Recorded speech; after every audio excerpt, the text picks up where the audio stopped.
हमारे भारत में आप लोगों ने लोगों को इंडियन मीडिया को कई नामों से पुकारते हुए सुना होगा। जैसे कि जो मीडिया बीजेपी के समर्थन में इस समय रूलिंग पार्टी के समर्थन में काम कर रही है उसको गोदी मीडिया के नाम से पुकारा जा रहा है। और जो उसके विपक्ष के लोग होते हैं यानी जो मीडिया, जैसे कि अगर मैं नाम लूँ खुले तौर पर एनडीटीवी का, तो वो कहते हैं कि वो गवर्नमेंट के अगेंस्ट में काम कर रही है, यानी वो लेफ्टिस्ट एक विंग को सपोर्ट करने वाले लोग हैं। तो आखिर ऐसी कंडीशन क्यों आ चुकी है इंडिया में कि इंडियन मीडिया का स्तर बहुत ही नीचे गिर चुका है। अगर हम बात करें अंतर्राष्ट्रीय स्तर के बारे में, तो मैं आपको बता दूं कि लेबनान जैसी कंट्री जहां पर कानून की धज्जियां उड़ी होती हैं, वो भी उनका भी जो मीडिया का लेवल है वो पूरे इंटरनेशनल लेवल में हमसे, इंडिया की मीडिया से ऊपर है। तो आप सोच सकते हैं कि एक कंट्री की जहां पर कानून की व्यवस्था का कोई पालन नहीं होता, उनकी भी मीडिया हमसे बेहतर है। तो इससे हमें पता चलता है कि हमारी जो मीडिया है वो हमारे साथ इंफॉर्मेशन के नाम से, ठीक है, खिलवाड़ कर दिया है। और आखिर ये ऐसा करती क्यों है, इस पूरी वीडियो में हम समझने की कोशिश करेंगे कि आखिर क्या इंडियन मीडिया के सामने मजबूरी बन जाती है कि वो कुछ चंद लोगों के इशारों पर नाचने लगती है। तो धीरे धीरे हम इसको समझने की कोशिश करते हैं। तो सबसे पहली बात तो हमें ये समझ में आती है कि हमारी जो कंट्री है वो डेमोक्रेटिक कंट्री है, ठीक है। और डेमोक्रेटिक कंट्री में जो मीडिया का स्थान होता है, ठीक है, मीडिया का प्लेस होता है, वो बहुत ही इंपॉर्टेंस रखता है। जैसे कि अगर हम बात करें पिछले समय की, जब ब्रिटिशर हमारे ऊपर रूल कर रहे थे, तो आखिर ये कैसे पॉसिबल हो पाया कि हमको आज़ादी मिली, ठीक है, लोगों में आक्रोश कैसे हुआ, ठीक है, सोशल मूवमेंट, मास मूवमेंट, इस सबको कैसे गैदर किया गया, just on the basis of Indian newspaper. Okay, आपने सुना होगा कि जो गांधी जी थे उनका एक अपना न्यूज़पेपर चलता था, अम्बेडकर का अपना न्यूज़पेपर चलता था। तो एक लोग कई सारे न्यूज़पेपर चलाते थे और न्यूज़पेपर में जो आर्टिकल लिखे जाते थे वो ब्रिटिशरों की जो भी पॉलिसीज थी, जिनका नुकसान हमारे लोगों को हो रहा था, उनके खिलाफ में निष्पक्ष रूप से लिखा जाता था, ठीक है। जो चीज़ अच्छी है उसे अच्छी लिखी जाती थी, जो चीज़ बुरी है उसे बुरी ही लिखी जाती थी। लेकिन आज के टाइम में क्या हो रहा है कि मीडिया की जो स्थिति है वो पूरी बिगड़ ही चुकी है, ठीक है। वो ज़्यादा प्रॉफिटेबल हो गई है, जैसे उसका मतलब कॉरपोरेशन में आई है कि उसको पूरी कॉरपोरेट इंडस्ट्री में कन्वर्ट कर दिया गया। अब उसकी ऐसे नहीं है कि वो एक सोशल रेस्पॉन्सिबिलिटी निभा रही है कि हमारी डेमोक्रेसी को एक मजबूती प्रदान करने के लिए। तो आखिर ये सिचुएशन हुई कैसे, तो इसे समझने की कोशिश करते हैं। हमारे में अगर आप इसकी तुलना, इंडियन मीडिया की तुलना बीबीसी से करते हैं, बीबीसी यानी एक जो यूके है, यूनाइटेड किंगडम, उसकी एक मीडिया ऑर्गेनाइजेशन है, ठीक है, कॉरपोरेशन है वो पूरा, जैसे ब्रिटिश ब्रॉडकास्टिंग कॉरपोरेशन। और उसकी रैंकिंग अगर आप वर्ल्ड में देखेंगे तो बहुत ज़्यादा ऊपर है, ठीक है। वो निष्पक्ष तौर पर कैसे काम कर पाती है, क्योंकि उसकी जो फंडिंग, देखिए अगर आप मीडिया की बात करते हैं तो एक मीडिया चैनल को रन करने के लिए इंडिया में 80 से 100 करोड़ रुपए आपको चाहिए होते हैं, ठीक है, 80 से 100 करोड़ रुपए लगते हैं आपके एक मीडिया चैनल को रन करने के लिए। अब इतना बड़ा अमाउंट अगर आपको चाहिए तो उसको आप जब एस्टेब्लिश करेंगे तो आप सोचेंगे कि उसके अलावा एम्प्लॉय भी इतने सारे काम कर रहे हैं, ठीक है, पूरी टेलीकास्टिंग होती है, तो इन सब पे पैसे खर्च होते हैं। तो अगर आप इसको रन कैसे करेंगे, कभी आपने सोचा कि जो इंडियन मीडिया वो कमाती कैसे है? अगर आप इस बात पे ध्यान देंगे तो आपके सामने सीधी से एक मतलब निकल के आएगा। दो तरीके होते हैं इनके, जो मीडिया जो कमाती है। एक होते आप सब्सक्रिप्शन चार्ज देते हैं, जैसे कि आपने देखा होगा कि जो भी टाटा स्काई, डीटीएच जो भी आप लेते हैं, तो पर चैनल के 2 से 3 रुपए आप एक जो इंसान होता है उसके दिए जाते हैं, पेमेंट की जाती है। तो ये तो सिर्फ जाती है 25% जो अर्निंग होती है ना, वो सिर्फ इनसे होती है मीडिया के। लेकिन अभी तो 75% जो इतना बड़ा जो लार्ज अमाउंट ऑफ मनी है वो कहाँ से आती है? एडवर्टीजमेंट से। और एडवर्टीजमेंट कहाँ से आएंगे? एडवर्टीजमेंट देती है कंपनी, और कंपनी को प्रॉफिट तब होता है गवर्नमेंट की पॉलिसीज से। तो आप देखेंगे ये सर्कल जुड़ा हुआ है, गवर्नमेंट, मीडिया और कंपनी, ये तीनों जुड़े हुए होते हैं, ठीक है। तो अगर कोई मीडिया सरकार के अगेंस्ट में दिखाना चालू कर देती है तो उसको एडवर्टीजमेंट मिलना बंद हो जाते हैं, क्योंकि वो कंपनी सोचती है कि ये जो है गवर्नमेंट की जो पॉलिसी है उनका विरोध कर रहे हैं, और जो गवर्नमेंट है वही तो हमें सपोर्ट करेगी। तो ऐसे ये जो पूरा साइकिल चलता रहता है, और एडवर्टीजमेंट के कारण जो मीडिया को जो चंद लोग होते हैं, जो भी पॉलिटिशियन हो गए, गवर्नमेंट हो गई, उनके सामने झुकना पड़ता है, ठीक है।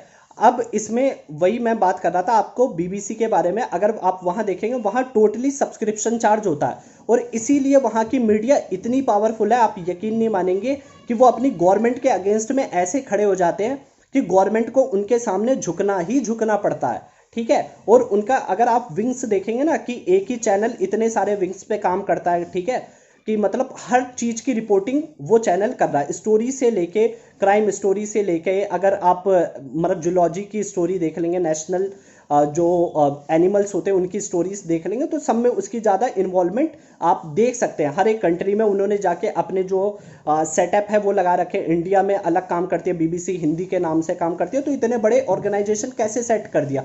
क्योंकि वो अपनी क्वालिटी के नाम पे जानी जाती है। लेकिन यहाँ पर क्वालिटी का क्या होता है? यहाँ क्वालिटी का अगर आपको सबसे बेहतरीन एग्जांपल देखना है तो दूरदर्शन देखिए, ठीक है। दूरदर्शन में क्या है? दूरदर्शन में लोगों का इंटरेस्ट ही नहीं है। क्यों? क्योंकि निष्पक्ष तो दिखाते हैं, ठीक, वो उसे जो है एक इंडिपेंडेंट, एक आप कह सकते हैं कि एक सेटअप है, वो इंडिपेंडेंट मीडिया का सेटअप है जो कि अपने काम को बेहतरीन ढंग से कर रहा है। लेकिन आज के समय में लोगों की टेंडेंसी भी ऐसी बना दी गई है कि वो भी चाहते हैं कि हमको एक ऐसी न्यूज़ देखनी है जिसमें एंटरटेनमेंट हो, मिर्च मसाला हो। जैसे कि अगर आप पूरे समर्थन में देखना चाहते हैं, ठीक है, बीजेपी के समर्थन में, तो रिपब्लिक टीवी को जो टीआरपी है वो हाई हो गई है। दूसरी तरफ अगर आप उस गवर्नमेंट के अगेंस्ट में होना चाहिए तो एनडीटीवी को देख ले। आज के समय में अगर कोई पॉलिसी पास होती है ना, अगर कोई पॉलिसी या प्लानिंग बनाई जाती है, अगर आपको उसके फायदे और नुकसान देखने, तो आपको कोई डॉक्यूमेंट पढ़ने की जरूरत नहीं है। आप सिर्फ 2 चैनल देख लीजिए। इधर एक आप सुधीर चौधरी को सुन लीजिए या नव गोस्वामी को सुन लीजिए, और दूसरी तरफ आप रविश कुमार को सुन लीजिए। आपको दोनों के बारे में, मतलब पूरी पॉलिसी के क्या फायदे क्या नुकसान है, दोनों पता चल जाएंगे बिना पढ़े। तो आप देख रहे हैं कि कैसे एक, अब यहाँ पर है ना, लोगों की एक मतलब गलत फहमी हो जाती है कि जो गवर्नमेंट के अगेंस्ट में जा रहा है वही चैनल बेस्ट है।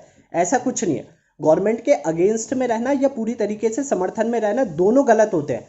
आप अगर जर्नलिज्म अगर आप फॉलो कर रहे हैं, ठीक है, तो आपकी ये रेस्पॉन्सिबिलिटी है कि जो चीज़ सही है आप उसे सही दिखाएं, जो गलत है आप उसे गलत दिखाएं। अब हम बात करते हैं कि इश्यूज के बारे में। जो मीडिया होता क्या है कि जो मीडिया, अगर आप देखेंगे ना, एक ट्रेंड देखेंगे मीडिया का, कि मीडिया पे आज के समय में हमें दिया क्या जाता है। तो आप जो डिबेट देखेंगे तो पाकिस्तान के ऊपर डिबेट बेस्ड होगी, ठीक है, टेररिज्म के ऊपर बेस्ड होगी, सुशांत सिंह राजपूत की जो हत्या का मामला उस पर बेस्ड होगी। तो लेकिन अगर आप एम्प्लॉयमेंट की बात करते हैं, ठीक है, जॉब एम्प्लॉयमेंट की बात करते हैं, तो ऐसे मूवमेंट केवल ट्विटर और फेसबुक और यूट्यूब पे ही चलाए जाते हैं, ठीक है। जो मेन स्ट्रीम मीडिया है, जो बड़े बड़े चैनल हैं, ठीक है, तो वो क्यों समर्थन नहीं करते हैं? आप समर्थन कीजिए ना। लोगों के पहले क्या चीज़ जरूरी है? पहले टेररिज्म से तो आप जब निपटेंगे जब आप अपनी शिक्षा का स्तर बढ़ाएंगे, ठीक। जम्मू कश्मीर में जैसे कहते हैं कि आतंकवाद ज़्यादा है, ठीक, आतंकवाद ज़्यादा है, मान लिया। लेकिन आप ये तो देखिए, जब वहां पर शट डाउन होता है, 2-2 महीने तक आप किसी के शटर बंद कर देंगे, जब उनके पास खाने पीने को नहीं होगा, तो उस स्थिति में लोग करेंगे क्या? एक पेरेंट्स है, वो खुद भूखे रह सकते हैं, लेकिन जब उसका बच्चा उसके सामने मर रहा होगा, तो सीधी सी बात है, अगर कोई लोग आके, ठीक है, पाकिस्तान के लोग आके इनके हाथों में पत्थर दे देते हैं और फिर कहते हैं कि लो, मैं तुम्हें 500 रुपये दे रहा हूँ, इसमें तुम अपने बच्चे का पेट पाल सकते हो, और तुम्हें ये पत्थर वहां मारना है सैनिक के ऊपर, तो क्यों नहीं मारेगा वो? तो ये चीज हो गई ना। तो पहले आप जड़ों पे तो काम कीजिए, आप शिक्षा का स्तर बढ़ाइए, लोग पढ़े लिखे, अच्छी एम्प्लॉयमेंट दीजिए। इतने ज़्यादा एजुकेटेड लोग हैं इंडिया में। इंडिया की अगर आप देखेंगे 30% 35% जो पॉपुलेशन होती है वो माइग्रेट कर जाती है। अच्छे अच्छे जो स्टूडेंट्स होते हैं यहाँ से माइग्रेट कर जाते हैं, यूएसए हो गए, यूके हो गए।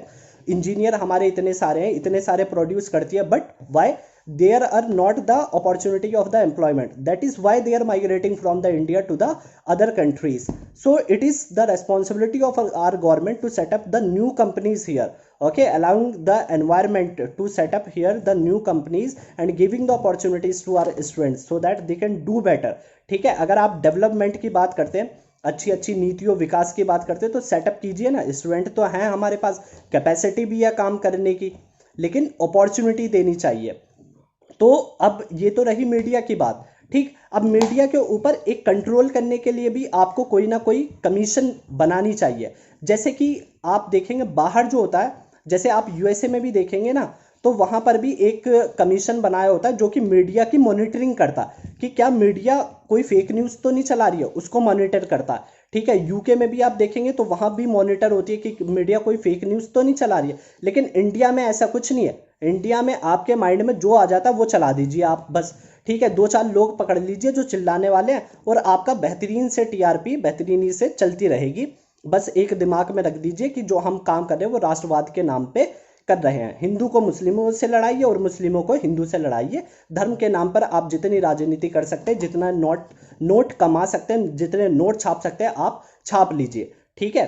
लेकिन जहां पर निष्पक्ष पत्रकारिता की बात आती है, ट्रांसपेरेंसी की बात आती है जर्नलिज्म में, तो यहां पर आपको चैनल में फिर कोई इंसान नहीं दिखेगा, ठीक है। बात करते हुए आप देखते हैं कई सारी जो न्यूज़ रिपोर्टर्स होते हैं उनकी वीडियोस वायरल होती हैं ना। बरखा दत्त, नीरा राडिया, इनकी जो वीडियो एक बार वायरल हुई थी तो उस पर हुआ था ना, मतलब स्ट्रिंग ऑपरेशन किया गया था, और वहां पर कैसे ये समर्थन करते, ये भी डिसाइड होता कि किस कॉलम में किस आर्टिकल को रखा जाएगा, यहाँ पर हेडलाइन क्या बननी है, ये सारे डिसाइड करके ये सब पैसे के बेसिस पर, ठीक है, on the basis of money, ठीक। कभी आप देखेंगे फ्रंट पेज पे किसी न्यूज़ के देखेंगे कि एजुकेशन को लेके कुछ बात हुई हो, नहीं देखेंगे आप। सबसे ज़्यादा पॉलिटिक्स पॉलिटिक्स पॉलिटिक्स क्यों होती है?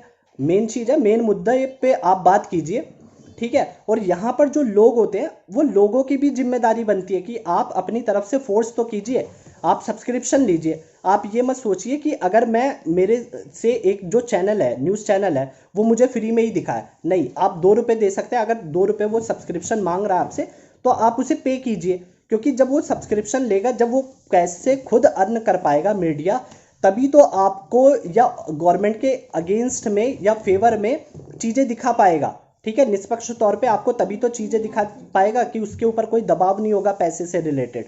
तो इस चीज़ को भी लोगों को समझने की ज़रूरत है। और एक बार अगर मीडिया ने जहाँ पर अपनी इम्प्रूवमेंट कर दी तो आप देखेंगे कि जो डेवलपमेंट का स्तर है ना, वो बहुत ही अच्छा हो जाएगा। तो यहाँ पर सोशल इश्यूज़ के बारे में बात होने लगेगी, और एक बार जहाँ सोशल इश्यूज़ के बारे में बात होने लगेगी तो इंडिया खुद पे खुद डेवलपमेंट बहुत ही तेज़ी से करने लगेगा। तो ये थी पूरी वीडियो। आई होप कि आपको ये पूरा सिस्टम, पूरी साइकिल समझ में आ गई होगी। तो इसी तरीके की वीडियो को देखने के लिए जुड़े रहिए हमारे चैनल से। So thank you very much for watching me till the end.